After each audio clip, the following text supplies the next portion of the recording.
I'm Ryan Durbin from RD Ceramics, located in Highland Heights, Kentucky. And I'm Becca Otis with Five Lines Pottery, and I'm located in Statesville, North Carolina. And welcome to Wheel Talk.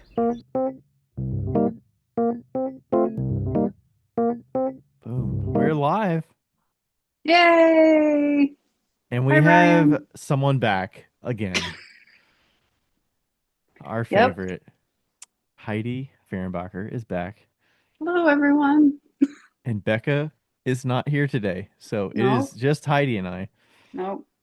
So we can talk trash about Becca. We're not going to We- do that. That's a We're not going joke. to talk trash about Becca. No, that's a joke. No, That's a joke.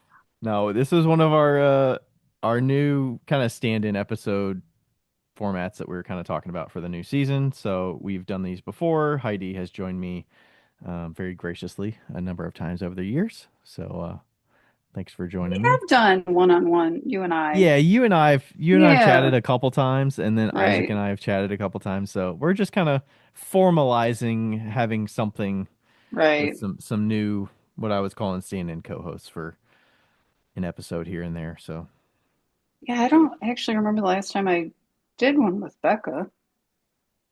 with just It's been Becca, a while. or oh, like she's the three of us. Yeah, Yeah, the three of us. it's probably been a bit. Yeah, Yeah, you've yeah. got some things going on over there. We actually had to push this back a day because you were coming back from a trip, and then there was some big things happening. Yeah. What's going on over Yeah. there? So I moved to the new barn and it was like the day it was right before we left. So it was like 2 or 3 weeks ago. And then that night we had a tornado. I don't know if you knew that. Right before you left? Yeah. Oh my God. I saw some things about a tornado Yeah. happening, but I Yeah. didn't realize it was, I mean, you could have had a lot of damage before you left, and then you're Yeah. like, we're dealing with flooding issues. We can't go. Yeah. Yeah. I mean, it hit the north end of our property. Like we have a bunch of trees down, but it didn't hit, like we're fine. The house is fine, the barn's fine, but it was pretty crazy. It's Yeah, pretty you were crazy. showing neighbors with their roofs Yeah, off and ripped everything. off. Yeah, Do you all get a lot of tornadoes where you're at, or is that we pretty? do, but it's Oh, early. It's early. okay. That was actually the second tornado warning in a week. So that was a little, and usually I'll be honest, when we get tornado warnings, I'm like, whatever. But the tornado siren actually went off, and we live in the middle of nowhere. And it's like, Joe was like, I think we should get up. I was like, all right. So we got up and we checked the weather. Mm-hmm. And they were like, if you're in this area, you should take cover. And I was like, let's go outside. You don't do Let's go that. outside. Don't Let's do go that. outside and see what's going on. Yeah, It is in the kind of like dark. an interesting atmosphere when it's like Yeah, looming, yeah. And but it's like so, very calm, and then you're like, yeah, probably see something. Do you all have yeah, basements there, or yeah, we do. okay, Yeah. We have a very creepy Michigan cellar. Uh, okay? I So can't, it's just for storms. You're not going down there on a regular basis, or we have a freezer down there, but I mean, I'm not like hanging out in the basement. No, okay. no. So yeah, so we went down in I went down in the basement first, and then Joe finally came down, and I said to him, I was like, man, the wind sounds really weird. And he's like, oh, I think it's just the way it's going through the house. Well, the next day he was like, I said that to keep you calm because he too thought it sounded weird.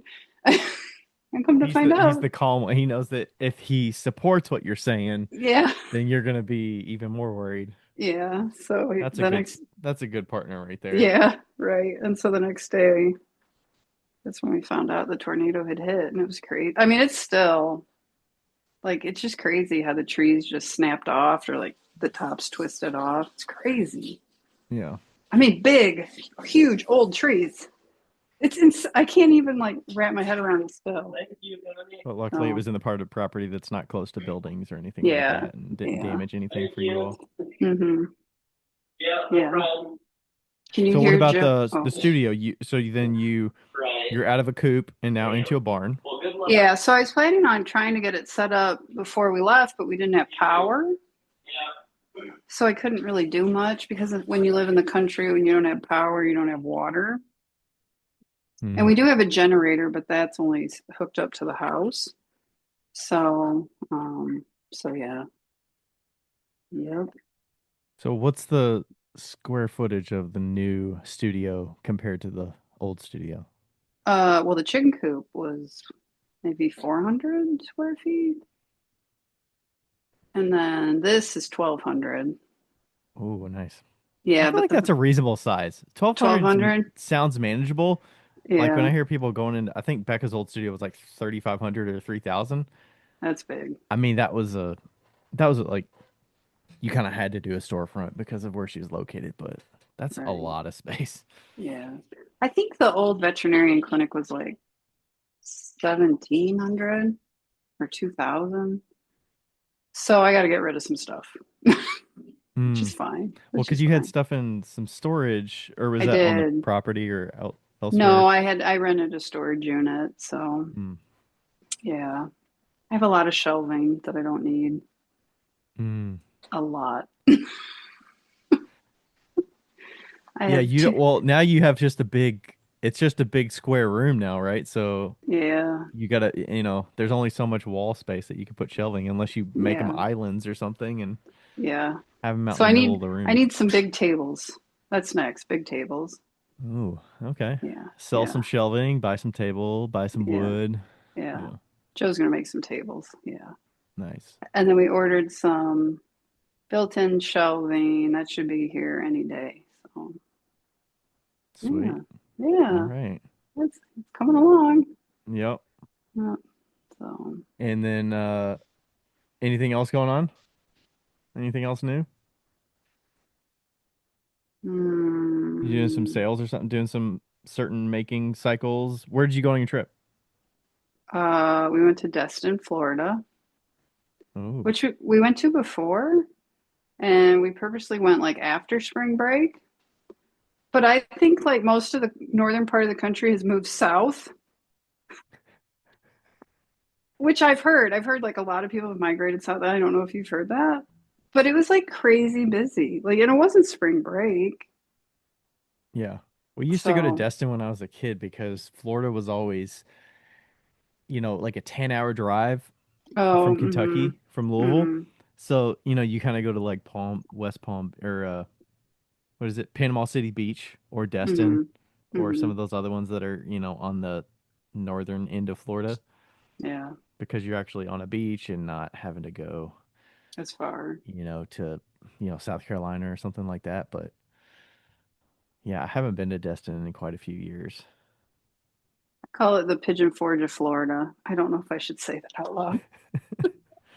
Have you That ever I been to? mean, that sounds about like that and Panama City Beach. I feel like are kind of the Okay, same sort of thing. I okay. assume, we have family friends that go on vacation there every year, and you go to the same place, you stay at the same Yeah, place, you go to the same restaurants, you go to the yeah, beach, you pick your spot. Like yeah, it's kind of just a rinse and repeat, and it just becomes a yeah, habit. yeah. So that'll probably be my last time there. Not that if anyone is listening to this lives in Destin, like it's a fine place. It is. Um, but it's time to go somewhere. That's only my second time there, but I like Do y'all to. drive down there? Or you fly down there, right? No, yes, I'm not Okay, yeah, you're driving. still No, 5 hours north of us, so I'm like, there's yeah, no way you're driving 15 hours down there. no, no. We flew out of Kalamazoo, Okay. which is crazy because Kalamazoo is such a small airport, but it's actually cheaper to fly out of Kalamazoo. Okay. I was gonna say Um, Allegiant maybe they've the airline Rachel used to work for Allegiant, they always flew into Florida and those vacation destinations yeah, from a lot of cities in the Midwest. yeah, So I would imagine there's quite a few flights and stuff going that way. Okay. yeah, yeah. It Yeah. was nice. It was nice to just get away and do nothing. Mm-hmm. Yeah. So I had my first show of the Oh, you spring did? season this weekend. How'd it Yeah. go? The spring Uh-oh, the look pottery on your fair. It was the face. one day Uh-oh. clay show. Uh-huh. It's kind of like the biggest clay only show that's in the city every year in In Cincinnati. So Cincinnati? Okay. yeah, I sold better than last year. Last year it rained Oh. from setup to teardown. So I Oh, mean, it's I could outside? only, yeah, Okay. rain or shine event. But I sold better than last year. I sold 3,400, I think. Oh, that's great. Yeah, for one day, really good. Pretty Mm-hmm. happy with that. I debuted a couple new items. So the B Oh. cups, which are like basically coils, and then they've got a little pinch pot cup on the top of it. So you like stick it in the garden, and then you just have a little water in it or rain Oh, in for it. like a bzz bee. Yeah, so a bee can Okay. drink water out of Okay. it. Okay. Oh, that's cute. We had some family friends that wanted those last year, so I made a handful for her, and then I had more left over, so I ended up selling. The pricing was tough on that because I was like, it's so hard. I don't hand build, so like me hand building these, I'm like pricing. I'm like, if I price this in relation to me like throwing a spoon rest, it would need to be like $30 or like $35 for this thing, and I'm Right. like, I don't see myself making that many of them, so they were priced at like 15 to move. Hmm. Um, but I How big are sold. they? I think I sold. What's that? How big are they? They're probably 8 inches or so. Oh. Just kind of stick them in the, or you stick them in like a potted plant Oh, so it's like a little cup with with a stake. a stake. Okay, thanks. Yeah, just kind of like a thin coil that's maybe Oh, half an inch okay. across, Okay. and it's just sticking. You just kind of stick it in the dirt or Okay. whatever with a little bitty pinch pot cup on the top. Oh, that's actually really cute. So how much you said you sold them for 15? Yeah, I think I sold 17 of them, and Oh, I that's pretty brought good. yeah, and I brought I think about 30 maybe. So Oh, dang. I sold a lot. I'm like, So, do I want to just sell these to get them out to sell them out so that I don't have to make them again, or is it something I might want to make again? I don't know. well, people are really into saving the bees.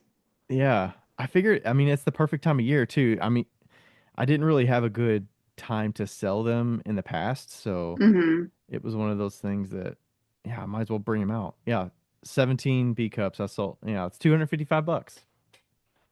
It's not bad. And So then you're I gonna, brought the fidget stones for the first time too. oh, I how did started those making go? little fidget stones. Yeah, you had Sold those at Secret, right? I did, yeah. I just gave those out in Nsika. I sold 14 of them. Oh, how much were those? I just did them at $5 because I was just Oh, I figured. Yeah. trying I to like mean, move them. yeah. Yeah. So $70. I That's had good. there's a couple that came over and they were picking through them. They're just in this little kind of cereal bowl on the table. Grabbed a couple. They were walking around the show, and then they ended up coming back and they got seven more or five more, Oh, something like that. So yeah, so it's you're kind of gonna make, are fun you to gonna make kind of just more? fiddling with it. Yeah. Yeah, I just glazed a ton of them that are in the kiln right now. They kind of suck to put in the kiln because I'm like, ooh, I want to optimize. I want to get a bunch in there, but Mm, I'm like putting them around things. mm-hmm. So I, I probably got about 100 or 150 that I glazed over the last week. Wow. Now, do you So sand the bottoms of those too, like a regular pot? we've been just kind of do the diamond sanding pad, just wet it, Oh, and then okay. I just take it and just rub it on the bottom. So I do Gotcha. sand it lightly, Mm, but for the most part, the glazing, I I do a lot of sponging. So like, if I do any, some of them have texture and decoration on them, so I'll put the hmm. underglaze, like black underglaze wash on it and wipe it and Right. give that depth a little bit, and then just kind of rub it on a sponge after I glaze it to make sure it's not running on the shelf or anything like that. But yeah, they're That's pretty cool. pretty fun to crank out. I think we've probably made they're so easy to make. I think I've made How about do a you make hundred them? in an hour. How do you make them? I don't have a slab roller, but I just pull off little balls of clay and then roll them Mm-hmm. into a little ball. And I have the little slab mats that they give out at Nsika. Do you know the slab mats? The little, it's kind of like a Mm-mm. canvas. It's kind of like a work board, but it's like a canvas board, Okay. and um, I can fit 12 little clay balls on that little mat that I have. And since I don't have a slab roller, I just use a rolling pin with Mm-hmm. two bats on each side of it so Oh, that it right. sets Okay. the depth of it, and then I can use Yeah. more of the slab mats underneath it to like increase or decrease the thickness. And then I'll do a little cornstarch on them after, and then I'll stamp them with a little texture. Hmm. So That's not too bad then. yeah, You crank those out. yeah, and then glazing them is pretty easy.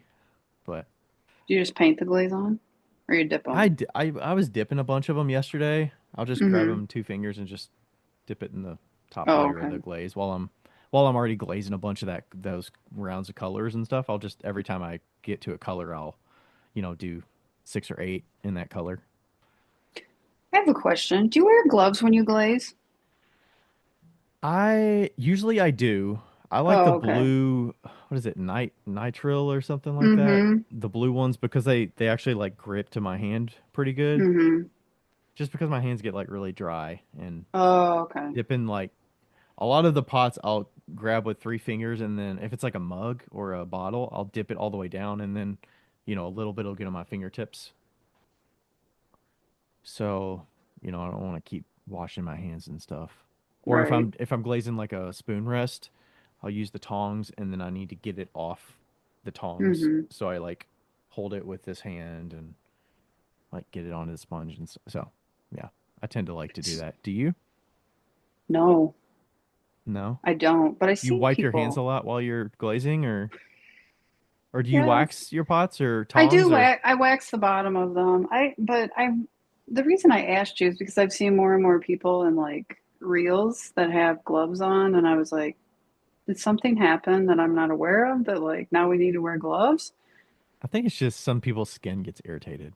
Oh, well, that makes, I actually don't like, I love glazing, but I don't like the chalkiness of glaze. Mhm. So I just wondered if you used gloves. Well, it also depends on the studio setting. Like if I was in a really hot studio, I would probably get sweaty, so I probably wouldn't like That's the true. gloves. But But mine's pretty climate controlled. It's not uncomfortable to wear them. right. That So I makes generally sense. like to, but I don't have to. Right. I mean, some of them also get punctured and then you get a little glaze in the glove and then you're like, what's the Right. point of this anyways? Right. Right. Yeah. But I just don't like wearing gloves, period. Like even in the winter when it's really cold, I'm like, nope. you're just It's hands got in pockets. it's got to be really cold for me to. Well, I mean, unless I just want to like a cute pair of gloves on, but Okay. You're out there making snowballs with your bare hands. You're just like, I would do that. Yeah. it's probably good for you. I don't know the cold exposure, Right. Right. but Oh, yeah, happy with that show. I got another that's show this good. weekend in St. Louis. I'm doing that show for the first Oh. time. Oh, what's the show? It's a 3-day Lawmire Arts Fair. I So haven't heard of that. Deanna from Glaze Confused Creations, she Yeah. does the jewelry and whatnot. She Hmm. told me about it. She did it Hmm. last year. I think she got a referral from somebody else that said, "Hey, you should maybe try this." So she said it was really good, and the pottery tends to like my stuff would probably do well there. So Oh, that's good. I applied not expecting to get in, and then I got in, and it's a 3-day weekend. So we're going Oh, to St. Louis. fun. That'll be fun. And then my parents are actually coming down as well. They like to visit St. Louis every now and then, and it's Mother's Day weekend, so they're going to come stay with us for a couple days while we're at the Oh, show. that'll be nice. Yeah. That'll be nice. Yeah, they tend to come to at least 2, maybe 3 shows that I do, and they'll kind of like spend the weekend and share the Airbnb and hang out at the show That's nice. for different ones that we go to. So my dad likes to listen. There's one in Berea, Kentucky, which is Central Kentucky, and they Hmm. have a lot of musicians there that'll like play bluegrass and stuff like that, and he likes to listen to that. Or my mom That's always likes cute. to talk to the different artists and whatnot and shop and make a weekend of it. So Don't they have a craft school there or an the art school? college is The very college. Okay. craft focused. Yeah, Berea Okay. College. Yeah, okay, that's it. Yeah. My mom took me there when I was a kid Hmm.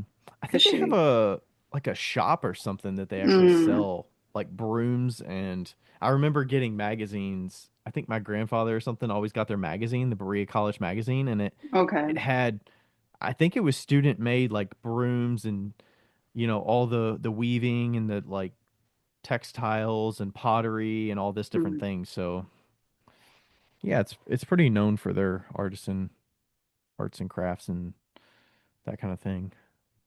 So Well, that's cool. Well, good luck this weekend. Thanks. It should be Oh, good. That's why I took this week off because I wanted to make sure I was fully prepared. I thought you took the week off to clean out the new place. Not exactly. I was Oh, so I think did I tell you I get unlimited PTO from my day job.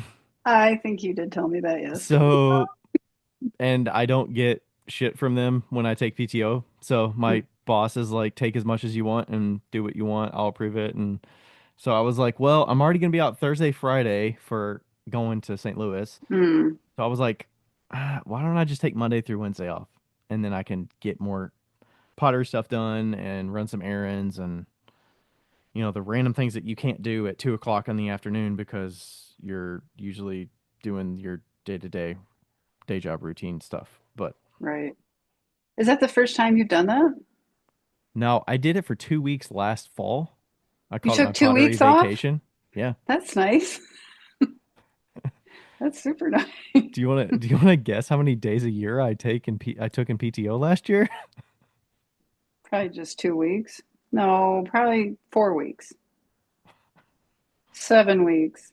I took 55 days, I think. 55 days? Ryan, can you get me a job there? That's very generous of them. Let's see, 55 days. That's like That's like 11 6 weeks. weeks, 11 weeks. Holy If cow. it's 5 days a week, right? So Right. Yeah, yeah, yeah. 11 weeks. And they're just like, I mean, that's I a don't be- have, that's a benefit that they offer. The thing is, normally with unlimited PTO, the company tends to, well, I don't know. I think some of the motives are the company tends to offer it, but people don't take it, or they feel right, guilty taking it but it's also if you leave the job, you don't have like a batch of PTO that you can cash out. right. There's Oh, no that's cashing out of true. anything. That's true. I Yeah. mean, you still get some sick days if you want, but you're not really accruing anything that is of value, Right. That makes sense. Yeah. but you can take it as much as you want. So as long as your manager approves it, you can take it. So I'm taking I mean, advantage of it. I think that's great. Like, Yeah. I think we should all get 3 months PTO. I don't know how we're going to swing it, but I think it'd hmm be great. That's a big reason I'm sticking around, or I have stuck around. Right. We've had that for like 3 years now. That's There's not nice. many So jobs that you can take 55 days off and does still everyone get that, or you have to work there for so everybody gets long? it. You just have to That's put it in, amazing. put it as a request, and then your manager has to approve it. So, Right. So have you ever I been mean, denied? no. I mean, we're in corporate, or I'm in a corporate job. Like, if I was in a different role where I'm in a specific team of like we have to have somebody on call during these hours, like if you're customer service or something like that, and you have to be available, there's only so many people on the team that could do that because somebody has to be here. But I don't Right. have a role like that. Right. That makes sense. So, yeah, it's pretty sweet. Totally unrelated, but kind of related. I feel like I need to tell you this. So I applied to one art fair this summer. Ooh, is it Yeah. Ann Arbor? No, it's not. But it's the same time as Ann Arbor. Okay, It's what is it? it's it's Petoskey. It's a little. Petoskey. Is that in Michigan or? It is. It's in northern Michigan. It's cute. It's right on the lake. But the thing that I wanted to tell you was I actually applied with my production line, Your production line, like your like slipcast work? the Brighter Days collection. Uh-huh. I've never applied to a show with my production line. Really? Yeah, And I you was. got accepted, I'm guessing, I or did you did. just you applied? Okay. No, I got accepted. Yeah, Nice. yeah. So to me, that was like, oh, well, that's going to make things a lot easier. So even when you apply with and when you say non-production line, you mean like your wheel Hmm. thrown, your decorative Yeah. surface work. If Hmm. you were to get into that show, you wouldn't take any of the slipcast work with you to the show? No, no, I would still take it, but now I feel like I have no pressure Mm. because the production line's so easy. I mean, it's not super, it's easier, right? Yeah. It's still a fair amount of work, but it's a lot easier. Yeah. I'm guessing you also have more help in that line of Yeah, work. yeah, Bobby yeah, can do more of those tasks for glazing or, right. slip casting or seaming or whatnot. Yeah, yeah. So I'm incredibly excited about it. Yeah. That's the thing. So when Yeah, is that? That's in July then? I think you said yeah. is during It's a 1 day show. I think it's the third Saturday of July. one day. You Yeah. traveling? Is it far? You got to travel the day before and all that? Yeah. It's about 4 hours. Wow. Okay. But northern Michigan's really beautiful in the summer, so Okay. make a little long weekend of it. It'll be nice. Nice. That'll be good. Kind of easing Yeah. into it. One Yeah, we'll day. see. Yeah, we'll see how it goes. That's a lower commitment. I like it. Yeah, yeah, yeah, 4 hours. Okay. yeah. Well, we'll have to hear how that goes. Yeah. Sometimes it's like you share, I share on social media about shows that I'm doing, and I'm like, how many people that I'm sharing to these about actually are within proximity that could come to these shows? But the thing is, some of it you don't need that many people to know about. Like I posted about the show that I was doing this past weekend, and then there was a woman that he has followed me for years that was like, "Hey, I'll see you on Saturday." And I saw her, and she ended up buying two mugs and spent like 120 bucks or 140 bucks. Hmm. So it's like those little connections here and there. Yeah. So it's not I think about, it's awesome that you oh, this actually has to share match that. 300 people that need to know Right. about this show and bring them in swarms to come to this show out of town or whatever. It's just like, no, it's just you got to keep telling people about it. Right. I think that it's awesome that you share all your information when you do shows. Because like when I started, people wouldn't tell you anything. There were actual books you had to buy. You had to buy books. What were the books? What were in the books? It was called the Art Fair Guide. Was it the Art Fair Guide? And they would have like it was like all the art fairs in the US and they would rank them and they would say like how many people attended and like what the average sales were and You probably didn't apply online for those, I'm guessing. no. Wait, No. how did you apply at that time? Did you have to literally print out a Slides. You know what I mean? You'd take slides. you had to hand like mail them? Mm-hmm. You Wow. have special light bulbs. You have to used to have to have. They were called tungsten light bulbs, and you could only use those with slide film. Oh my gosh. Mm-hmm. Super fun. Imagine being on the jurying side of that. You just get boxes and boxes of applications. Like, No, so I actually juried a show back then, and what happens is you would go to like a room and you'd have a slide projector, and they'd go through the so you slides. physically go in person to quote unquote present or jury Oh, to your jury the work. jury. Yeah, the jury would be there with all the slides, and they would have to go through it. Okay. But some jury, I remember sometimes when you applied, they would tell you when the jury was going to be held, and you could go and watch them jury the slides, which to me was so Oh, bizarre. I mean, they wouldn't give you any feedback, but you could go and watch. that's kind of cool though that Yeah, was available. Be yeah, kind of like going and watching like trial or something. right, You're just like, be quiet. right. Oh, No so noise, yeah, please. yeah. But anyways, Okay. if you'd ask another artist about a show, most of them they wouldn't tell you anything, or some people would even lie to you, so you wouldn't apply to that show. Well, some of it's like scarcity, right? They think that if you're Yeah, coming and you're gonna have a good result, or you're coming and you have something different, that you're gonna pull a customer away from them. Especially right, if you're in their medium, you're like, well, there's only so many people here. There's only so many artists. There's only so much money that's gonna be spent. So if I tell somebody about a good show, they're gonna be taking sales away from me potentially. So right. they're just like, I don't know. It's just can't we all like do better together? Yeah, I think so. I think yeah, there's I do enough too. money out there. There is, there is. So So keep sharing. thanks. Yeah, I Yeah, gotta get the reel ready for the show that I just did. I'll be talking about the fidget stones and the B cups. They'll be like, "What's a B cup? Here you go. Here's how much I Oh, sold so it for." are you gonna keep making the B cups too? Hmm. I Too soon to tell. I would like to. Is there a Oh, ending point? Because I won't be doing any shows past uh May until like mid-July. oh, Is a B right, cup going to be worth making now for me to hurry up and get it out by the end of May? right. Yeah, Or I don't know. is there a period where you have to sell them, or else it's kind of like, oh, it doesn't really make sense to buy them now. Right.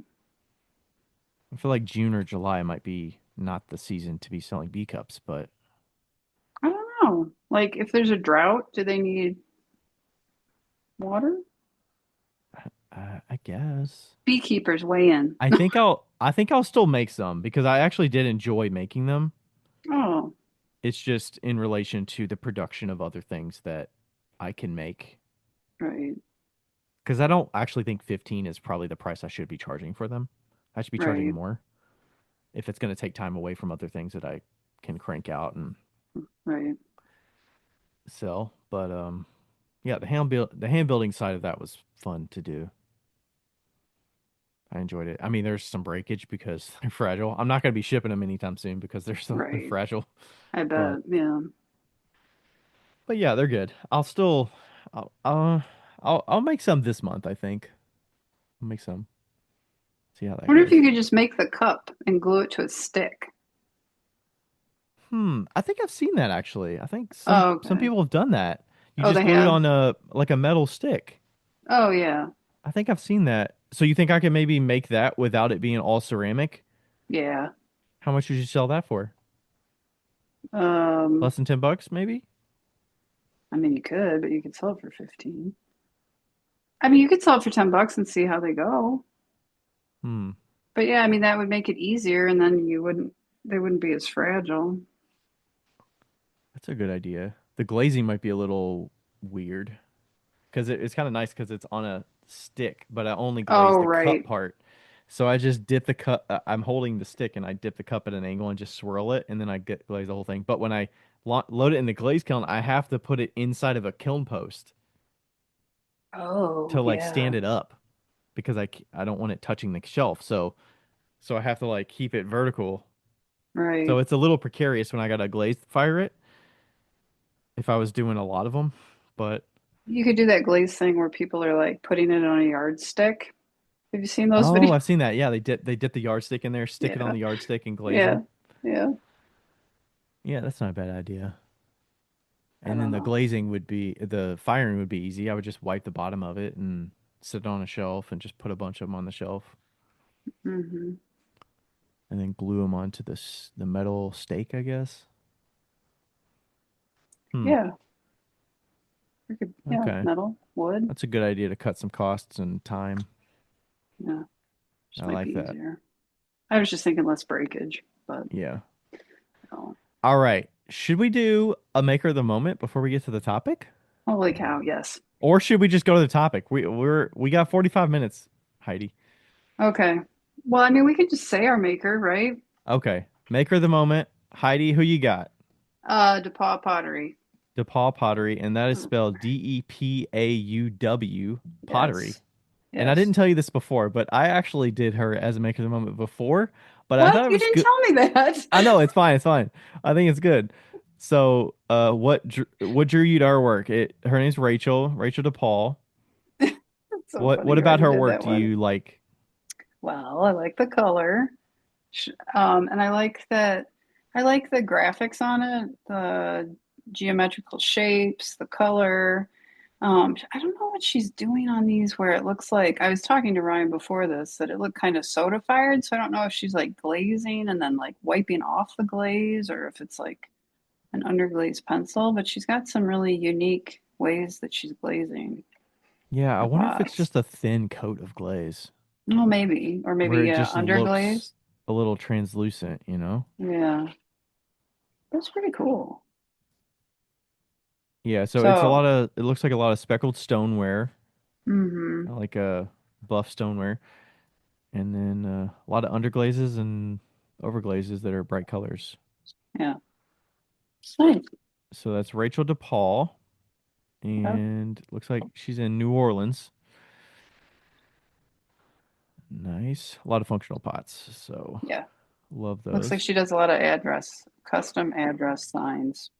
Mm, that's good market. I think there was somebody that I knew that did some art shows, and that was one part of their business that they did. And Oh, you don't really? even know about it. It's just like it's like a side business that they run, Mm-hmm. doing the tiles and house numbers. I But just thought of something that people should make today.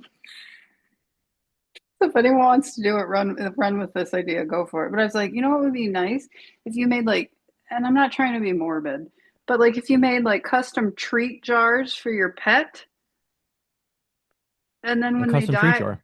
Yeah. yeah, and then when they die, that could be their urn. Ooh. You'd have to be able to get. I guess it I are don't the urn. know. I guess the urns are normally kind of narrow, right? So just make it Yeah, big enough that you could use it for a maybe, jar and for an urn. yeah, but maybe people would think that's morbid, but I was thinking more two for one.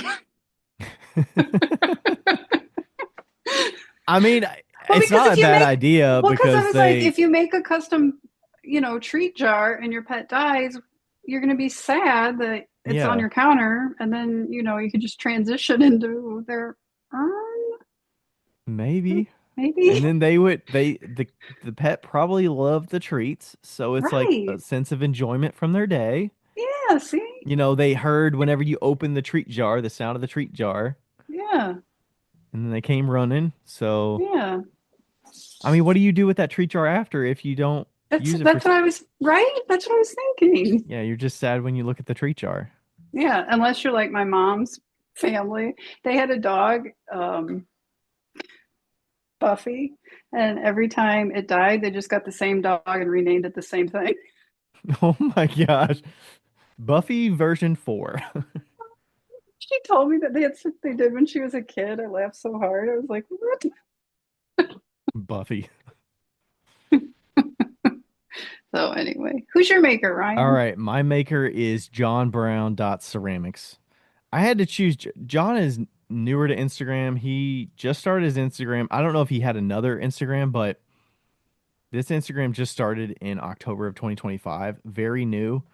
I had to get him because he's already up to 25,000 followers, and I feel like if I don't do it now, he's going to be up to 100,000 at some point. Dang, Um, he does a they're lot of cool. slip cast pots with very geometric designs and heavy design, kind of Kenny Singh turned studio vibes, kind of Liz Cohen vibes. Um, there's a guy local here in Cincinnati. I think it's um, Matthew Plays with Fire or something like that.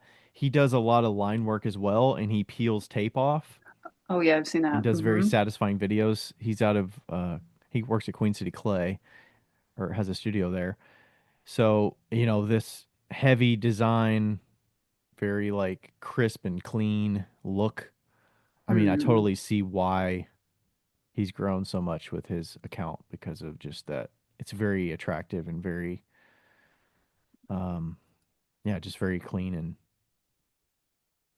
Hey, it's Taylor here from Backyard Kiln to tell you again how amazing my L&L kiln is. I bought it secondhand out of someone's carport with no idea if it even worked, and I learned to replace the elements and the controller and the thermocouples and install a vent system all from their free video support library. They've designed these kilns to be so user serviceable, it doesn't take a whole lot of know-how or any fancy tools. I had never touched a kiln before, and I was able to do basic maintenance just after watching some videos. And if I ever had a question or wasn't sure what to do, I just emailed or called their customer service line, and they were able to help me right away. Even now, they still help me out for free, even though it is a super old kiln, like older than my teenager, and still working perfectly, unlike my teenager. The kiln does not complain, and it does what I ask it to the first time.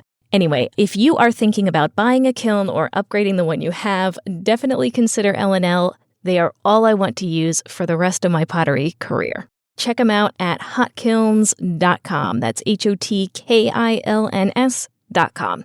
Okay, back to the show. I also like that very he's got his pleasing. nails painted.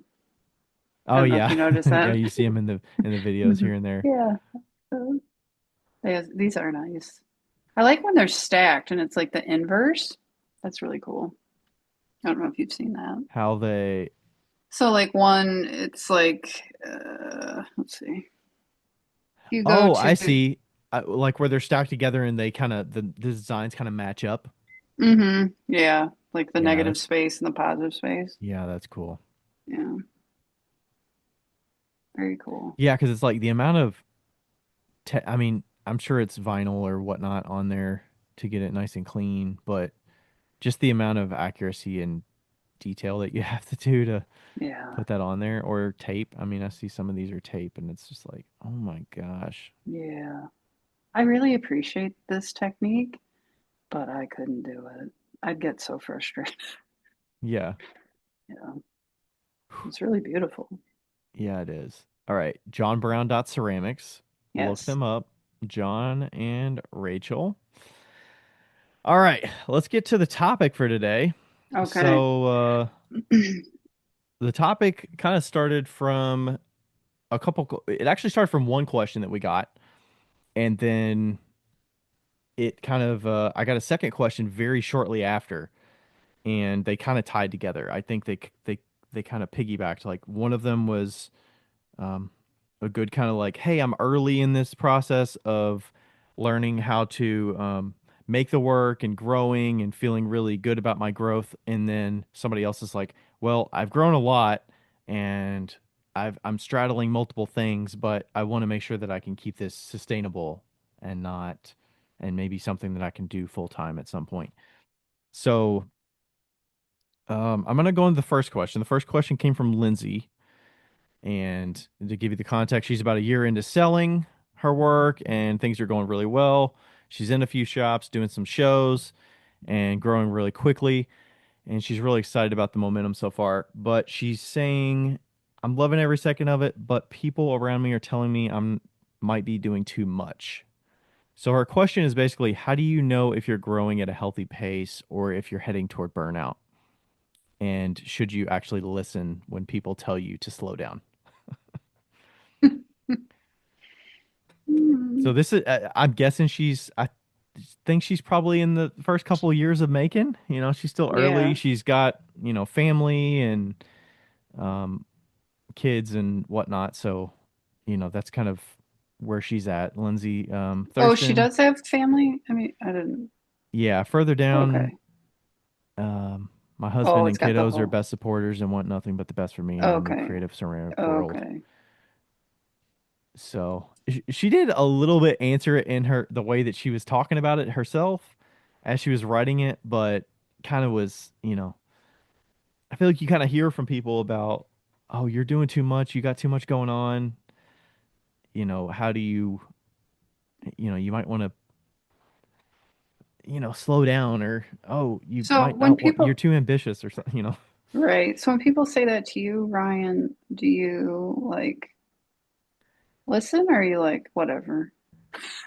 I'm just like, I like to do a lot of different things. I think it's healthy to keep many balls in the air to some extent. Obviously, I'm overextended and I can go a little bit overboard, but knowing the right balance of okay, what needs to get, in the order of all the different things that I could be doing, like what needs to be priority. If I'm just Right. disregarding priorities to do the thing I want to be doing from all those things on that list because like I want to and that's just what I choose because I can kind of get lost in I mean any of these things that I could be doing full time, but I choose to do like 5 or 6 different things at like a medium extent rather than like all in on any one or two. Right. But for me, I just say like, well, I do have a lot going on. I'm always busy. I enjoy the busyness, but also to some extent, if I don't slow down and stop and think and like relax, I can get so um in the weeds of just the routine of just staying busy that you Mm-hmm. don't really get to sit with it and like see where you're at compared to 6 months or a year ago or however Right. long ago. Right. So taking some perspective is important, which I could probably get better at for sure. But I think she kind of answered her own question. Um, just, like, because she says she's loving every second of it. And I think, like, burnout happens when you aren't loving every second of it anymore, but you're still pushing through. yeah, you're kind of doing something out of obligation, Yeah, or hey, I've got this thing on the calendar. I gotta make stuff for it, or somebody's asking me for this thing. I've got this commission that somebody wanted. I gotta right. make this, or Yeah, my cousin asked for this thing. I gotta make right. it. Because I don't think like burnout happens overnight. It's just like a gradual thing. And then I think like if you have purpose and you love what you're doing, I think it's harder to get. I also have to say something too. So she's doing this part time. I think both of these questions came from people who aren't doing this full time, right? Yes. And I think that also, once you make that transition to full Well, time, hold on. It says Lindsay said I'm a part-time graphic designer and full-time potter and have been selling my work for just over a year now. But she also has okay, kids and stuff, so yeah. So it's also like when we say full time, like I don't know how we like you're spending all your time making pottery or you're making enough pottery to make a living. You know what I I think mean? it just means you're spending more time doing pottery than your other things. Like part-time graphic designer to me sounds like she's doing it less than 20 hours a week probably, Okay, and she's so spending maybe people distinguish like 40 hours as full-time okay, as a so I safe starting point. okay, so I think like burnout also comes when you try and make a full time living from selling ceramics more Mm. than just like spending a full amount of time on it. Does that make sense? Yeah. I mean, it sounds like you're relying on the money. Right. When you start relying on the money, Yeah. you're more pressurized Yeah. to Just like any job, right? yeah. I mean, And there's it's just no like there's you no just don't guarantee get that the money's going to come. You have to right, put in the input. For the day job, typically you show up and you leave and you're going to get paid for that day that you were there. right. You Yeah, That's not necessarily the case with ceramics. I mean, you can go and produce work, but you don't get paid until you go to a show and sell the thing to the person, or you get an order online and you ship the thing, or yeah, have stuff sell in a shop and then you get money after the fact. Like our our work is very front loaded where you have to put in all the effort to get something that exactly. is worth money Yeah, unless you're teaching or something like that. right, right. Yeah. Have you thought about, am I doing too much or do I need to slow down, or has anybody said that to you or Oh, people tell me that all the time. You know what's so funny? My best friend from college just sent me like a thing. It was a horoscope thing, and it was about being ambitious. And it was really funny because she's like one of your triggers is if people say you're being too ambitious. And I was like, you think I'm ambitious? Because I don't think of myself as ambitious, but I guess she does. So, but people, yes, people tell me all the time, like, well, are you sure you want to do that? I think it's relative, Because right? well, and I think too, when I was younger, I didn't have the best boundaries and I would just say yes to anything Mm, just to make people happy. And now I also like, I think the pendulum swung and I just said no all the time. So now I'm like sifting through the yes, like, okay, yes, yes, yes, no. You know what I mean? yeah. So, I think early on when you're selling, you kind of have to say yes more than you probably want to because yeah, there's no guarantee that that money's going to come if you say no. yeah, I agree. So you're really drawn to, I'll take any yes I can get because it means there's hopefully going to be money there. Right, I mean, and to get good at it, you really do have to get the reps in. Like you have to be making a lot of work so that you can get it out and yeah, understand how to, price it properly because you're probably going to underprice early on. You'll get better and then hopefully be a little more analytical about like, okay, did I feel like I made enough money on that or not? Like, do I feel good right, about that exchange at like just a gut level?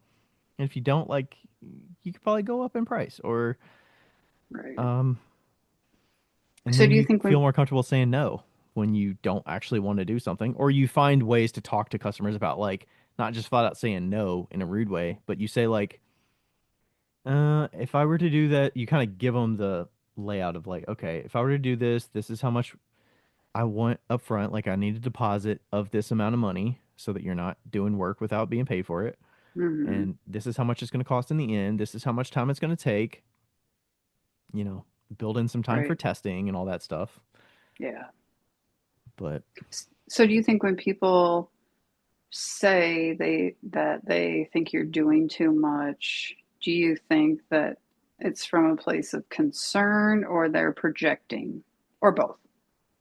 I think some of it, well, if people are saying that haven't like done business, I don't feel like I validate that as much. Like if they've, if they're in a similar, if they're like a peer to me hmm and they actually, I feel like they should know at least a decent amount of my life. If they're just a random stranger that doesn't really know my day to day and how I spend my time, Right. or, you know, how, am I don't know if it's like a random person on Instagram, like they don't know enough about me to really judge that. That's So fair. I would be kind of foolish to just say these random people are saying I'm doing too much. I never. When do you sleep? Like when those comments come in, I'm like, I sleep like 8 hours a day. Like I still sleep. Do you? Do you sleep 8 hours a day? Yeah, Oh, that's good. I wasn't trying to put you on the spot. I didn't know. for the most part. That's But good. I'm just like, why would I? Why would I take that equally to somebody that is like my spouse? Like they know all the Right. time I'm spending doing stuff, and they can see, or my parent or whoever that's like, I Right. can see how you're interacting with us when you're actually here. Like, are you physically here and you're like mentally somewhere else? Or are you actually like present when we're having dinner together? Or are you on your phone? Or, are you distracted or are you stressed about other things? And um, Yeah.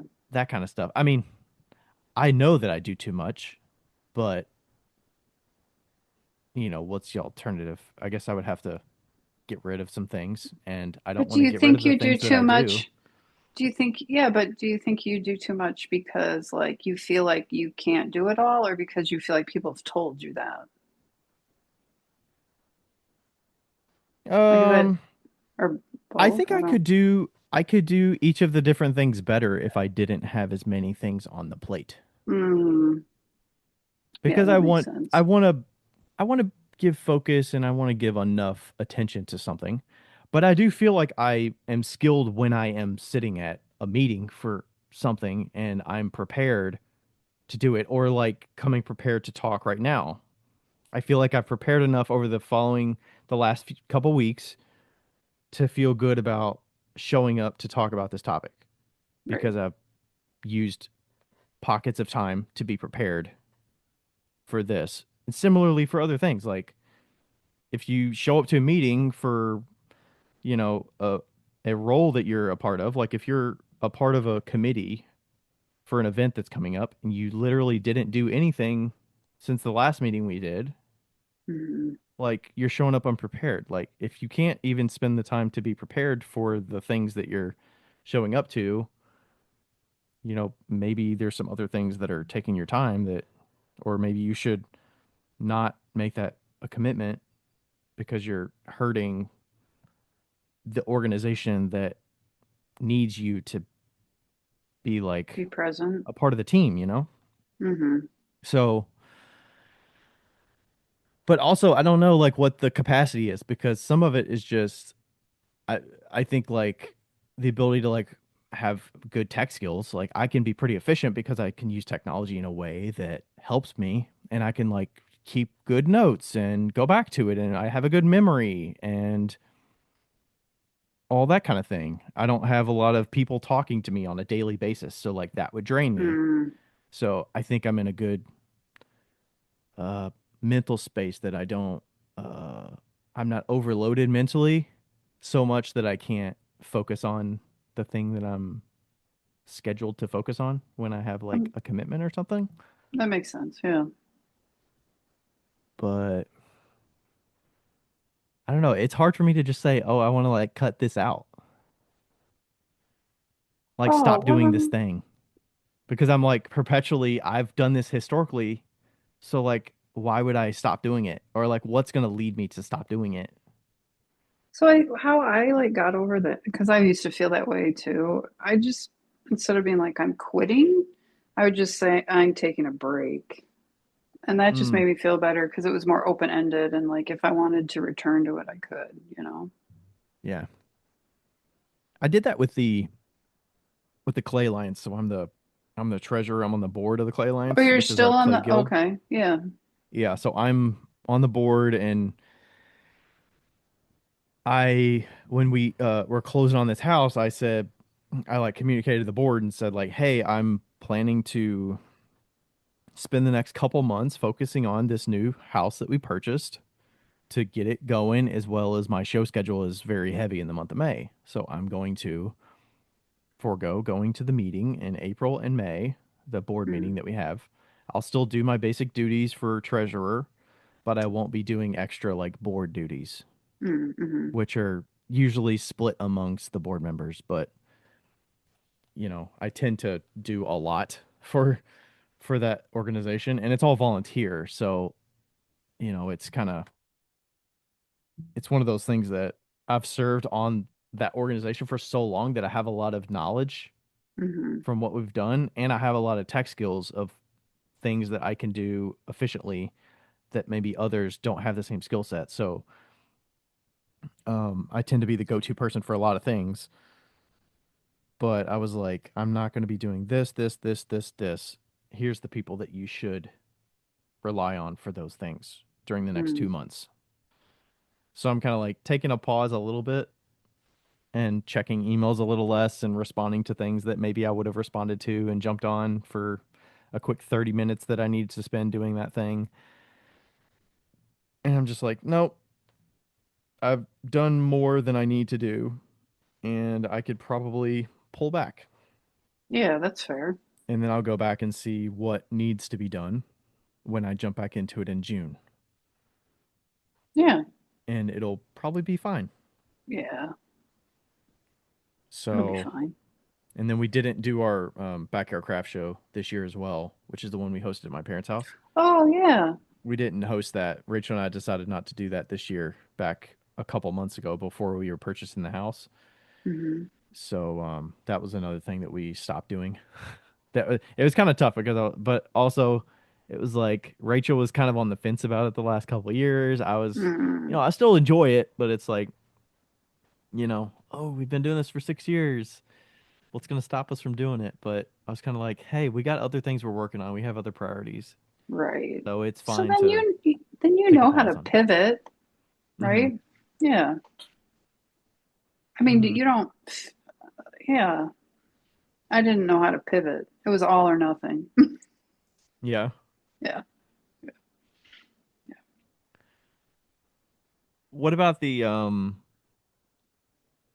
like long-term support of it? I think the systems that she's putting in place early on, I think those have a big importance to making sure it fits what she's doing. Like, are you comfortable with how you're structuring your days and how much work you're getting done with the pottery? And then like, are there areas that you're just like, I'm not really feeling good about that, or I Did need to make some she adjustments. specify how she was? Uh, oh, between 40 hours. Okay, here we go. Oh no, this is the second one. I'm sorry. I'm looking at the second question. You're talking still about the first question, right? Mm, yeah, Or just no? like, are there systems that she can have to be comfortable with like not feeling like she's pushing herself too much or like limiting how like hard she pushes, I guess. Maybe like being done by a certain time or Oh yeah, yeah, that's a good idea. I was like, I don't Or know. like picking, or maybe like as you're still going, like I think I need to do this more, like pick an hour a week and just make something for fun that you're in the studio Oh, doing yeah, so that you totally. still stay a little creative. I tend Yeah. to not spend too much time doing new things, and I'm just like very cognizant of every hour that I'm spending could be towards something that is sellable or not. And So I I tend think to do that's things how, that contribute. yeah, I think so. I used to be more that way.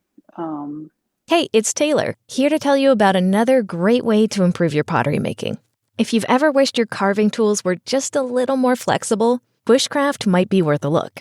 The Dragonfly system from Bushcraft lets you either grab a single handle and blade to get started, or go with the starter detail kit, which comes with 3 handles and 8 blades, so you can try out a range of marks and keep multiple tools ready to go. The handle feels really natural, more like holding a pen, and everything locks in tight. And when you want to switch blades, it's quick. You don't need any extra tools. They offer a lot of blade shapes depending on how you like to carve, from fine detail work to more aggressive cuts.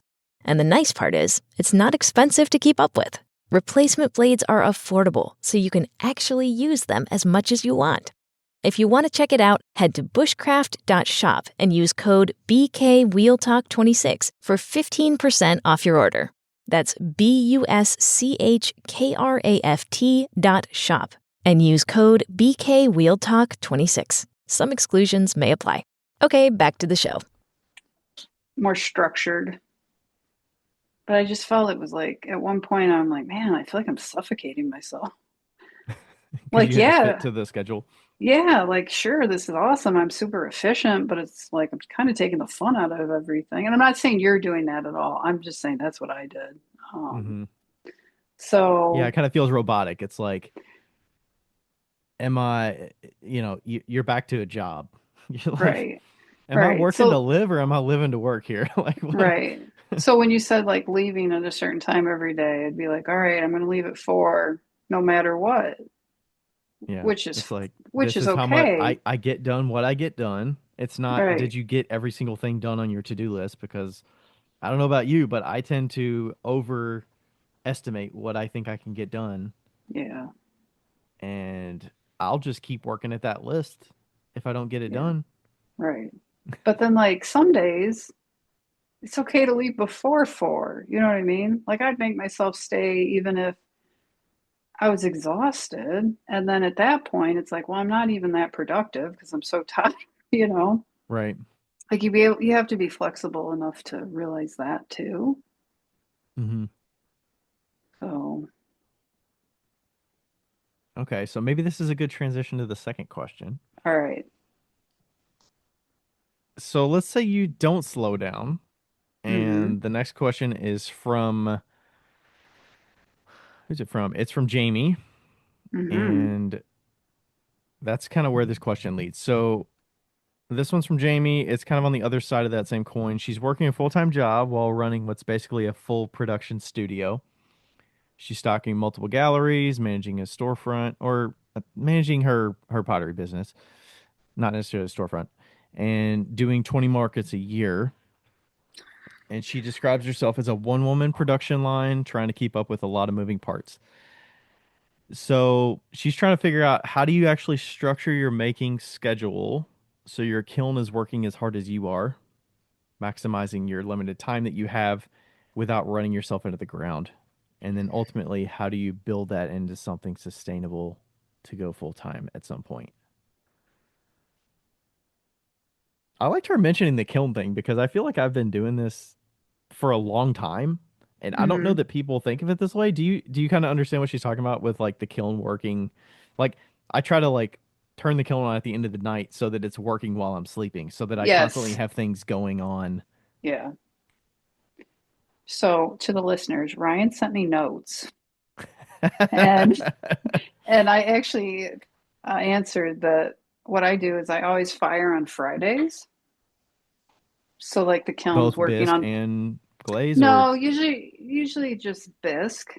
Okay. So then, like, it can, because, I do a slow bisque or whatever, and then it has time to cool down. So then Monday morning, I'm ready to glaze. Because that's the thing about slip casting, right? You can slip cast and glaze at the same time. So Right. You then, need to be spending yeah, you're already waiting for the slip to yeah, firm up. yeah, So, yeah. So might as well glaze. So that's how I kind of I structure it. So it's like the okay. kiln does the work for me on the weekend, so I don't have to. Ooh, I like that. Yeah.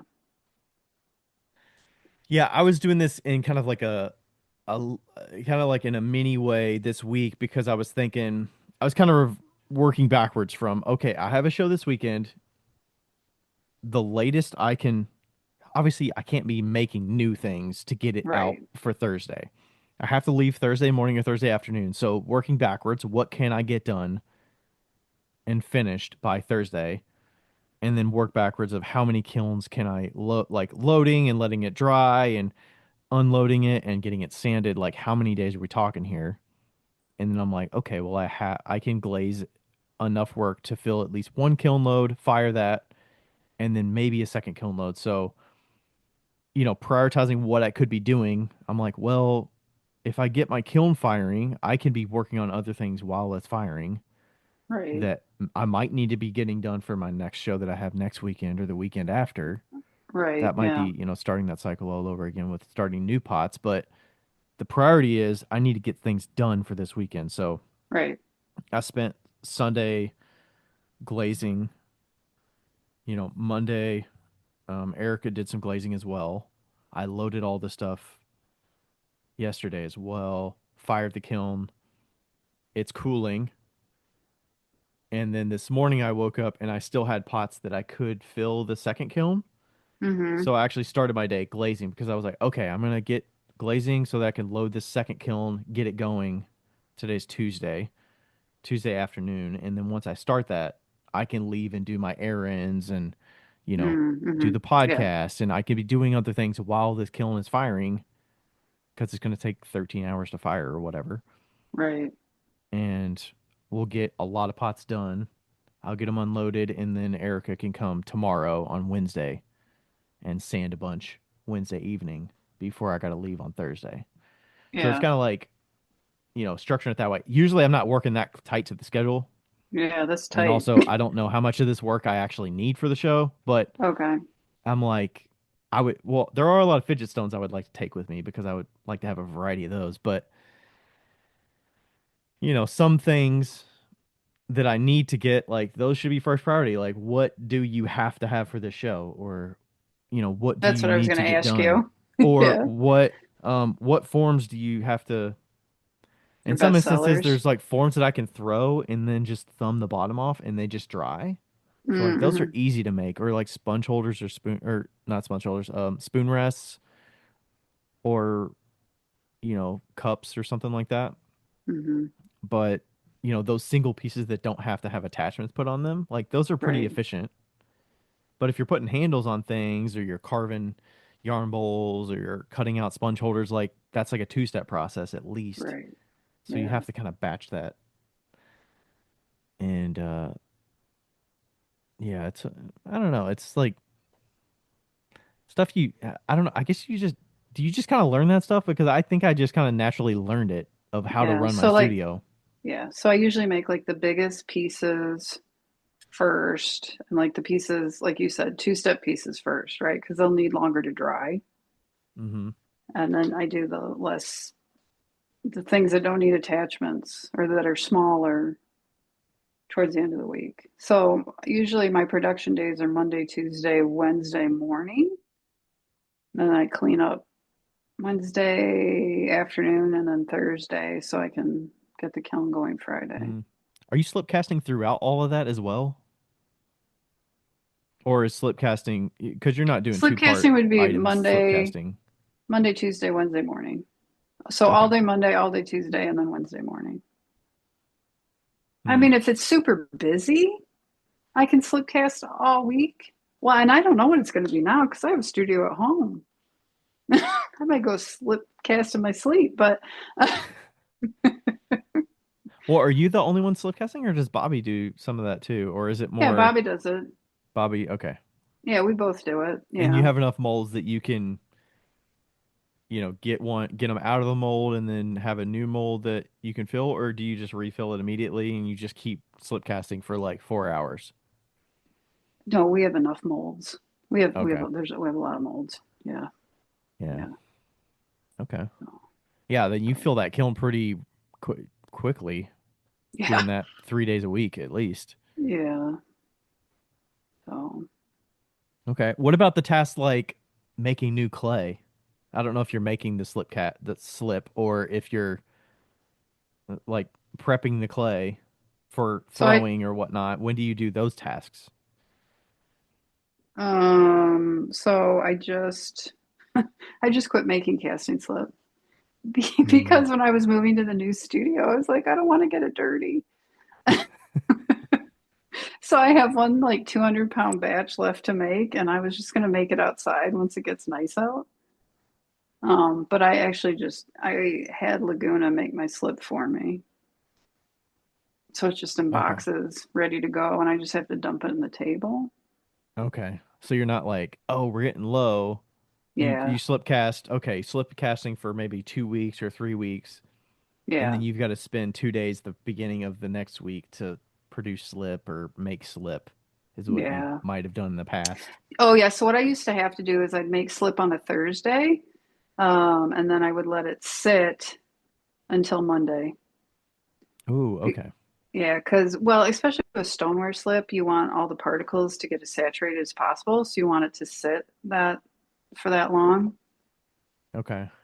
Um, I mean, porcelain slip, you let it sit, but it doesn't have to sit that long. Okay. So, Hmm. Yeah, yeah. I think we tend to make slip because we do make the porcelain slip, but I'm not doing any of the slip casting. Ashley's Okay. here doing it pretty much 2 days a week. She's doing it for maybe a Okay. couple hours. So she's not slip casting more than like 6 or 8 pieces a day that she's here. Okay. Okay. So we're just kind of So, like slowly doing it, but we yeah. still have to make slip. The tank is a 30-gallon tank, and we make slip maybe once a month or something like that. Oh, okay. So I have a chart now that I think I forget too, like all the things that I do to try and stay organized. Like I have a list and it's called the list of all lists. And A it's list of all broken, lists. it is, and it's broken down like Monday, Tuesday, Wednesday, Thursday, Friday. Those are the columns, and then the rows are like all the different items that we cast. So we know like, and it also has the casting times of each piece. It has the price of each piece. So then we Oh, like, yeah, so we know how much money we're producing, right? We're, how yeah. much we're not selling, but we're producing. So then, and then we keep track of how much we're cast. So what we do is we do inventory. I'm super into inventory. Like, got to keep track of it. So then, based on the inventory, we do the list of all lists. Then we cast off of that. And then that actually also has the glaze combinations on it. So when you check it, when you do the inventory, then you also know what you have to make and what it has to be glazed as. And that list travels from the casting table to the bisque to the glaze table to shipping. Oh, because you're Yeah. you're fulfilling an order, or you are doing it to Sometimes be it's for feeling prepared. prepared so we can go into inventory. Yeah. Okay, Yeah. because you're replenishing stock that's been Yeah. sold. Yeah. Okay. Yeah. But I So do used you? to do, but when I did art fairs, I did the same thing. Oh, okay. So Yeah. are you doing, because you're able to cast different size pieces as well with the Hmm. casting, like the time to cast might be a little different, but you're probably trying to get a cross section of price points cast within a week so that you have kind of a variety accommodated rather than just cranking out a lot of the high volume pieces that you sell. Yes. And then I do a thing similar to you where I keep like a rack of bisque. Yeah. So then I can just pull from that. Excuse me. Because there's some items that don't sell as well. I'm going to discontinue stuff that doesn't sell as well now, but there's always things that don't sell as well, but I still keep some in bisque. but some, if they sell well, I keep more so I can just pull them and glaze them. Yeah. So, and that kind of eliminates bottlenecking, right? Because I think that's what she's also trying to do. I don't know what Yeah, her kind of pottery structure looks it so that like. there's not any bottlenecks. Yeah. But that helps. Like if you already have bisque that's ready to glaze. I mean, don't you think that also helps with bottleneck if you have some of that already Oh, done? definitely. Yeah. Definitely. I think the number of forms probably helps the most with that, Yeah, I would so agree. that I can make, I was making sponge holders yesterday. I made Right. 18 white, and also I have two different clay bodies. So like the number of clay bodies you have and the number of forms you have, I made 18 sponge holders of white clay and 18 sponge holders of speckled clay. I can throw Dang. those reasonably quick, and then I can replenish them a little bit. But, you know, thinking of the clay bodies, two clay bodies, and then probably, oh gosh, I don't know how many forms I have, but it's probably in the teens. That's a lot. So, keeping up with that can be difficult. And then sizes, obviously like five different size mugs I have or whatnot. Right. It definitely adds up. But similar sizes that can help you fill the kiln easier and stack things. Like, I mean, the slip cast stuff for you, that's easy to fill the kiln, I'm guessing, Yeah. because they're just so standardized. Hmm. Okay. Is Do you have any ceilings on your production of how many you try to produce, or because you were talking about the inventory, is that your, I guess that keeps it capped for you, or is it Oh, Ryan, that's a great question. So I have found out recently I don't keep enough things in inventory. how so? So your finished stack is just not big enough and you have to Yeah. replenish it too quickly? So um I won a grant in the fall, a business grant, and part of it was business classes, and a lot of it was like inventory management. And they were just like, oh, if just for an example, if you want to sell like $3,000 a month online, you should try and keep like $9,000 of inventory. I was like, that seems insane. It's not insane. What was the reasoning behind that? Just because like if it's not in stock, you can't sell it. Which Okay, so it's about the amount of time between something leaving the shelf to being replenished, and yeah, that's where the gap, like you can keep that shelf replenished almost immediately with nine yeah, thousand dollars worth versus a turnaround time of maybe 2 weeks to replenish that piece. yeah. So like what I had done, like just as an example, like for Etsy, like my Etsy store last fall, um, I was always really good at like if something sold out, I would, glaze it and the next glaze load to restock it. But instead, what I did is instead of just having one in inventory, like for like the most popular items, I would have three in inventory. Well, Hmm. guess what? You sell a lot more then. Yeah. Like it's very simple. And some of it I'm realizing with glaze colors, if I've got bisqueware, I've got 10 pots that are bisque of these, I don't know, the sponge holders, because I had four of this specific glaze combo in this sponge holder and I sold three of them. And I was like, it sounds ridiculous that I have 10 bisqueware and I'm gonna glaze half of my bisque that I have left in this one glaze color because it sold so well. But I feel like I would be dumb not to glaze it that, because I'm very confident that it's going to sell in that color.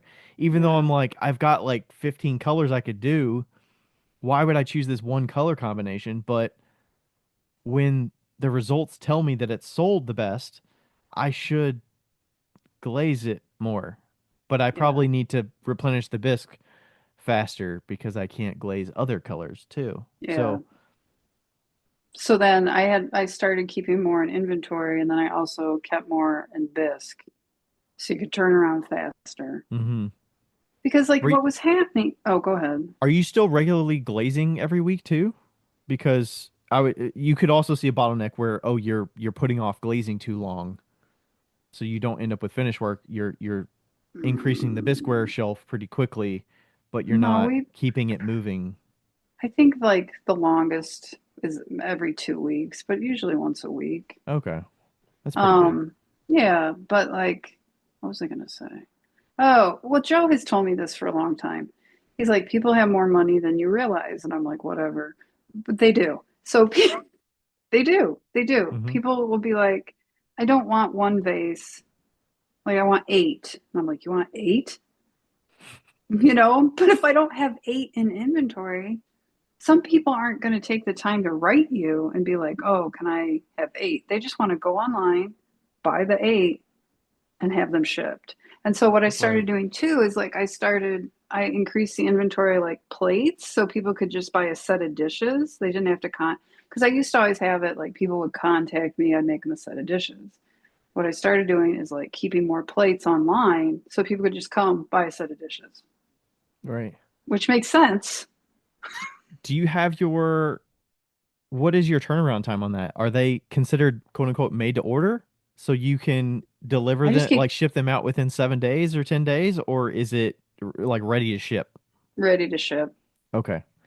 Yeah. Because I was going to say with your vase example, one thing that I've played around with and somebody out there could play around with, you could play around with your delivery time where if you That's have a true. very good system and you have Bisqueware stocked, like it sounds like you have Bisqueware stocked, you could change your turnaround time to deliver like ships within 3 to 7 days or 3 to 10 days or Yeah. something. So if Yeah. it's ready to ship, you can ship it and keep it within that 3 day window.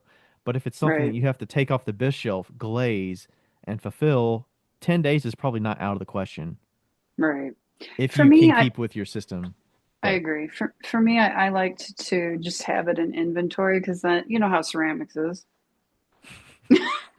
y right? I want to have eyes on the finished piece. yes, and have it on a certain shelf. I mean, you Yeah, also don't do shows, which helps because you could it probably does. manage your inventory very realistically and Yeah, not get it. yeah, It's not double and triple dipped into like shows and online and yeah. for a wholesale order or whatever. It's like Right. no, it's that batch is inventory and that's inventory for everything. Yeah, yeah.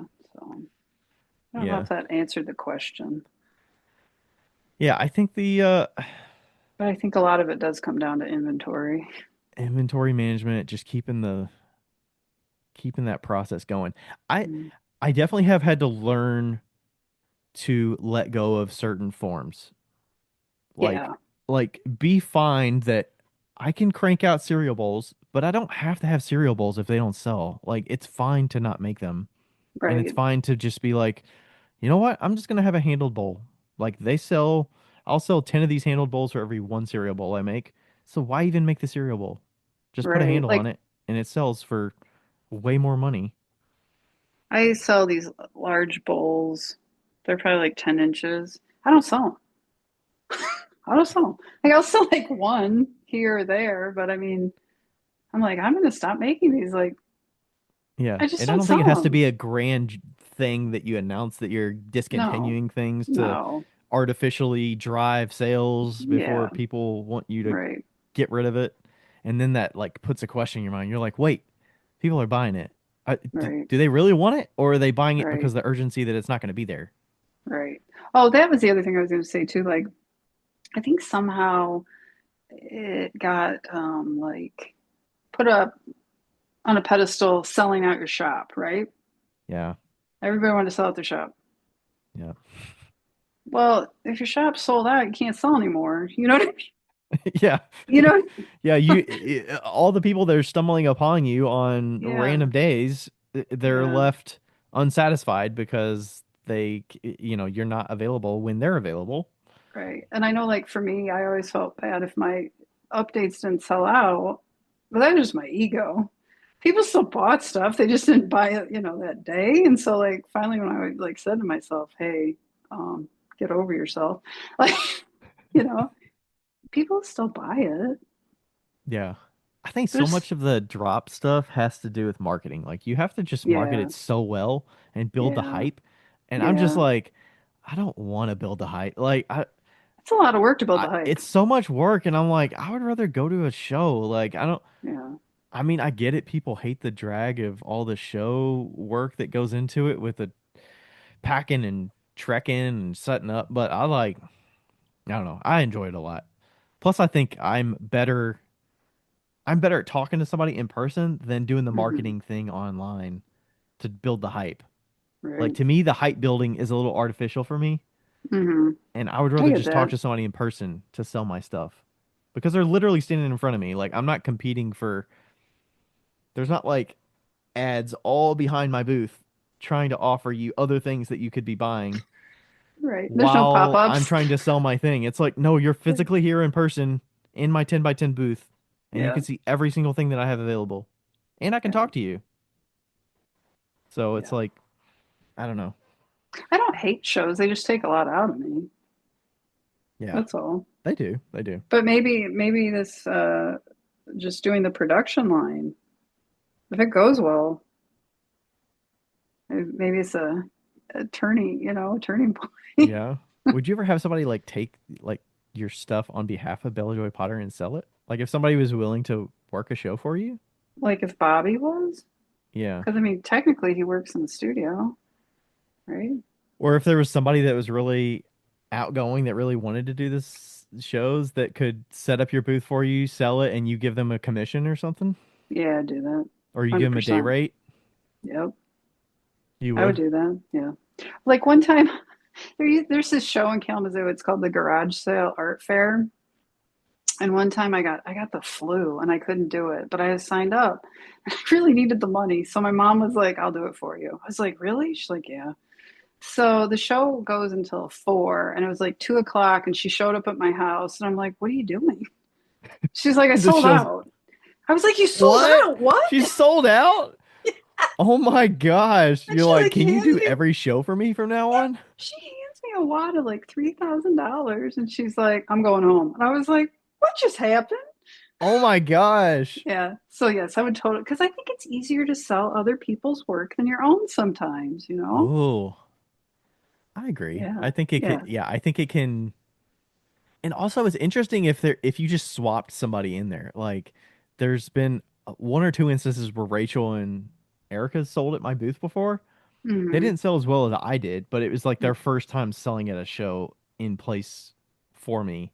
But, I don't know. There's something about talking about the work and it doesn't feel so heavy or I don't know. Yeah. Like Personal, right? there's no like urgency of like I have to make this sale or something. It's just like I'm just Yeah. here hanging out. This is their stuff. This is why I love it. I'm sure your mother was like the best cheerleader for your stuff and why it was Right. amazing and all this stuff. Right. But like selling out, that's awesome. I know. It's Yeah, like, I why think are like you a farmer's here? market or something, it'd be nice to just be like, hey, I'll pay you a rate. I sign up for these farmers markets. If you can just go do that. Yeah. I don't know. I'm pretty particular though. I feel like I would, We'd have to train them, but yeah.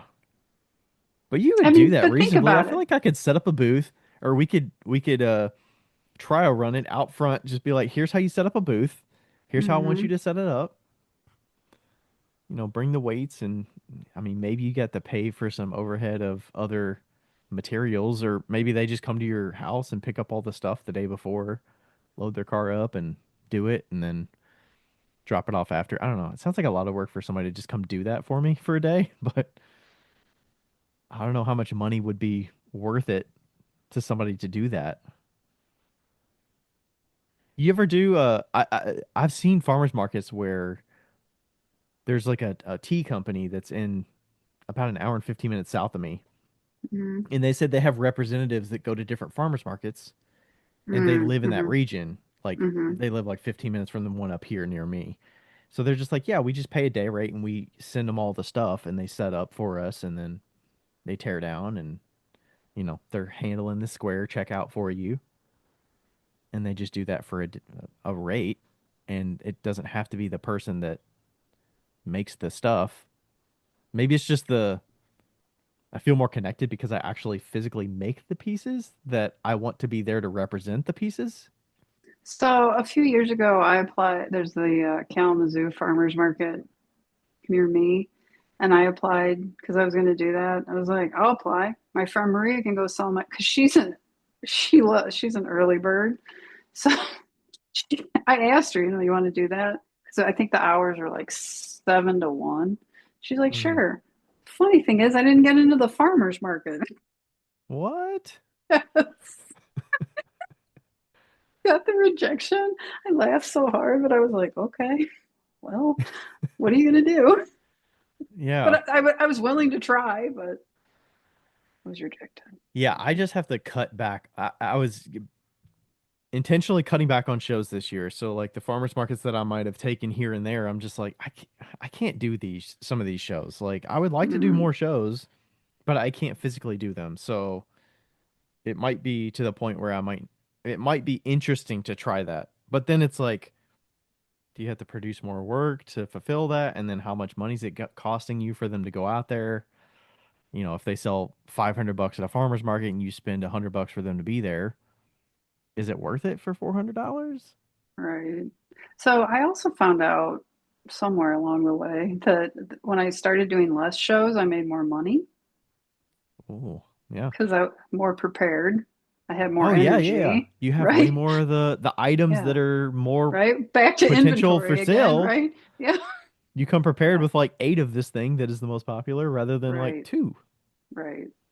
And I wasn't exhausted, so I could talk more because that's what people want, right? They want the experience. So I was able to provide a better experience. So Yeah. Yeah, I like that. yeah, Okay. Well, Jamie, good luck. look at Lindsay, me. good luck. Yeah, good I luck. know Jamie's kind of pushing to do this full time at some point, but she's kind of straddling a lot. She's kind of doing it like me, honestly, with the straddling the full time with Yeah. the pottery and shows and all that stuff. So it's I wonder if she can drop down to part-time in her day job. yeah. Or like unlimited PTO, take some time off. Right? I don't know. I Um, don't know if her role is something that she can do part time. Um, yeah, I don't know. she didn't say, I don't She didn't say. think. I always have like follow-up questions for the listeners. I'm like, but I need to know this and this. Yeah, that's why we did the live Q&A at one point where we had a question and there was a lot of context to try to go back and forth on. Hmm. And we did a couple episodes like that, but yeah, hopefully that was helpful for some people. I know there's a lot of folks doing this on the side, quote unquote, or like me, where you spend a lot of hours doing it and you hope that it's going Yeah, to pay but off to do it full Ryan, time at some point. yeah, But but you are full-time. I'm full time pottery. Yeah, you are. Like That's you why I could call it make, my second full time job, and it's yeah, not you have two wrong. full-time jobs. Yeah. It's not wrong. Yes. No. I'm like, what would I do with all the time if I didn't spend time doing pottery? Like, or Playing golf. doing the things like, I don't I don't know. know. I feel like I just have to be busy and feel productive and doing the things. It fulfills me to a certain point. I don't know how to, and then, and then I hear like, I don't want to work more than like 4 hours a day from somebody. And I'm like, wait, what do you do with all that other time? Hang out with friends, maybe? Like, I don't Watch know, TV? but maybe the Go maybe for the walks? battery is just maybe the battery size is different. Yeah, and maybe like, I don't know about you, but you said earlier, because you don't talk to a lot of people during the day, it doesn't, you're not worn out. You know what I mean? Mm-hmm. So Yeah. like me doing pottery full time, I don't think I could go get another full-time job unless it was something at a desk, right? Yeah. Like I couldn't like be a full-time potter and then like go roofing, go do, you know what I mean? Or some Well, side, I what would think be a side hustle for a potter? A construction job? I don't, I was thinking like a retail, like you work retail for another business or something oh, where that would, but see, I feel like that would be easy, right? you just show up, you do the thing, and Yeah. maybe you work retail for a small business a couple days a week or something. Yeah, yeah, I could do that. Yeah. Working Yeah. at a greenhouse might be fun. Oh, and that's probably seasonal. Yeah. Maybe So, that's what I could do. I could have a lawn care service. Ryan, here's my second full-time job. I'm going to oh, open, oh, Rachel's dad did lawn care for a number of years, doing really? it. He had a full-time business doing it, and he was a firefighter before that, and he Oh was gosh. side hustling it with the lawn care. Yeah, I could do lawn care and then snow removal. Hmm. That's a lot of physical labor. No, because I have a plow truck. I'm not going to shovel snow. I'd use a plow truck. Oh, okay. Okay. No, There's business in that. I mean, grass has there got to is. get Yeah, cut. that's Snow's got to right. get removed. Right. And I'm not, yeah. Yeah. Yeah. It's like, Maybe I'll just increase my inventory and sell more pottery. yeah. It's like the trade-off. What do you want to spend more time doing? Like, do I want to spend more time making more pots? Do I want to Right. do something like I think the mental switch of context switching more is what's gonna it causes more fatigue Yeah, I when you're agree. bouncing between the different things going on Yeah. rather than like focusing. At Yeah. least, this week I don't have to worry about the day job. Like I'm not thinking about it. I mean, I might Right. check it here and there, check my like instant messenger or whatever for work once a day, but I'm like I can actually switch off and not worry about it. Right. Yeah. But and then just being conscious of the other thing I sometimes talk about is like your mental diet. Like, what are you like? Are you spending time doom scrolling, or are you Right. watching things that are causing you to think, or are they enjoyment or entertainment so that you're in like a neutral state, or are you like taking in things that are getting you angry or aggravated or sad or depressed, or like are Right. there things that are changing your mood Yeah. that don't keep you Agree. working optimally? Yeah. So I try to There's a stay lot of pretty factors. n- neutral, Yeah.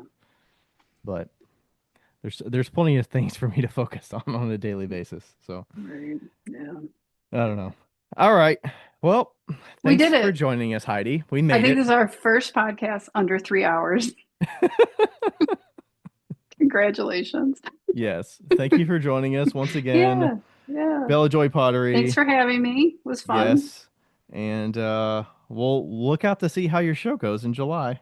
Yeah. You have to make sure you share about it so there might be some people that want to see your stuff in person. Oh, that's right. Or Yeah. are you going to be able to have people come to your studio at some point? Yes. There'll be a display area. Hmm. Display. You Okay. can come. Yeah. Hmm. Yeah. Sweet. Okay. Yeah. We'll see how that progress is going too, because I'm sure Yeah. seeing how that shapes up, there's a lot of people I'm sure that want to see how you go from a new studio and organize it properly or get Oh, it it's going looking to be a good. mess. It's going to be a mess. That's It's work part in of it. progress. That's Yeah. part of it. Yeah. So, All right. Well, thanks everybody for listening, and we'll catch you next time. bye. Bye.